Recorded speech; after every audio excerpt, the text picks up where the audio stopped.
Hi friends, welcome to our channel. ఎప్పటి నుంచో నేను స్టార్బక్స్ కాఫీ తాగాలని ఉందండి. ఎప్పటి నుంచో అసలు డోర్ దాకి వెళ్ళి అలా తిరిగి వచ్చిన రోజులు ఎన్నో ఉన్నాయి. ఒక మిడిల్ క్లాస్ కల అనుకోండి. బట్ ఈసారి ఎట్లయినా ట్రై చేయాలి అని స్టార్బక్స్కి వెళ్ళిపోయాం అనమాట. సో నేనైతే క్యాప్రిచినో ఆర్డర్ చేసాము. క్యాపిచినో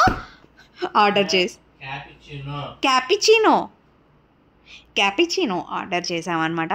నాకు ఫస్ట్ తాగితే చేదుగా అనిపించింది, తర్వాత ఒక కిక్ వచ్చిందండి ఆ కాఫీలో మాత్రం. ఇది మరీ అన్యాయం అండి. కొనుక్కున్నది నేను, బట్ సగం పైగా తాగింది దొంగ పిల్ల. లైఫ్లో ఒక్కసారైనా మీరందరూ కూడా ట్రై చేయండి. అండ్ హే కాఫీ లవర్స్, ఖచ్చితంగా లైక్ చేయటం మర్చిపోవద్దు.